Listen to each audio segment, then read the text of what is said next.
As previously stated, HiStory, MyStory Bible curriculum is designed to challenge how we approach spiritual education, including the spaces that we use for learning. For decades, we have established an artificial norm in education that involves neat rows of tables or desks, or pews, with pencils and paper or a screen equivalent. Ages are strictly separated into small rooms lined with bulletin boards, and interaction is limited both by space and structure to what can be accomplished sitting in place. While it is effective in controlling and fitting large groups of people, little true learning happens this way.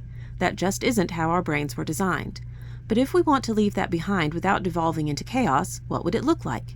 How would we design our spaces to promote connection and reach potential? Perhaps the easiest to imagine would be space for younger or developmentally different learners, beginner level if you will. This example space is based on a large open area, but can be adapted to combined smaller spaces.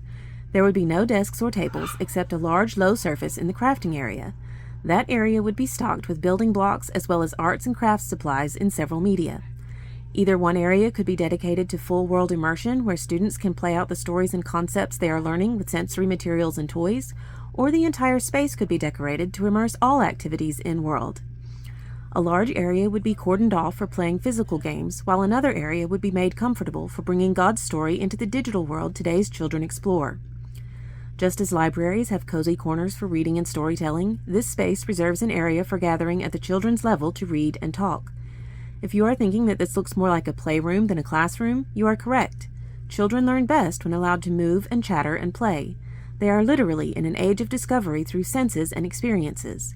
This space allows spiritual stories and concepts they need to learn to inhabit their world so they can do exactly that. Spaces for intermediate learners are somewhat more difficult, as these learners still have the need to discover in a physical way but want to be seen as more mature and sophisticated than beginner learners. Instead of the cozy reading lounge and immersion area, this space includes an amphitheater where the stage area can be decorated for immersion and learners can discuss or act out what they have learned. It also keeps an area cordoned off for physical games and building toys. This area could have rugs and beanbag chairs, folding tables for building sets, or be left bare.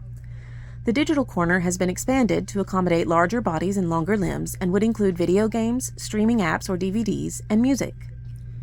This next graph is an example of a learning space for more advanced learners, typically teens and adults. Immersion can still be accomplished through room decoration, also eliminating the clinical feeling bare walls. This model keeps the digital lounge, but substitutes a comfortable seating area instead of a story rug or an amphitheater. Instead of conference-style table and chairs, it uses sofas and armchairs, even beanbags. The space also includes an area for snacks and coffee or tea. This arrangement promotes an in-home feel for smoother, more relaxed interaction. This final graph illustrates the most radical shift of all, a complete restructuring of an entire church building. The space formerly used as an auditorium lined with pews becomes a space for blending digital and physical connection. Kitchen and dining areas become more home-like, resembling an open-space living area rather than a dining hall. Classrooms become stations for learners to move between and mingle throughout. There are no age divisions, rather all ages interact and learn together, building relationships as well as knowledge and returning the gathering of the church to its original purpose of mutual encouragement and strengthening. The space is more accessible for unscheduled, relaxed gatherings throughout the week as well, allowing for the building to become a true center for community. It also allows a shift in understanding regarding worship, encouraging the spontaneous expression of joyful awe shared among saved souls that God has always wanted from His people. These are just a few example layouts for learning spaces. One of the advantages of this curriculum is that it is truly adaptable to any space, whether that be a church building, a school, or even a home. Spaces like these can also be developed over time as materials and resources accumulate. Please ask any questions you may have in the comments and let me know what else you would like demonstrated about HiStory, MyStory Bible curriculum.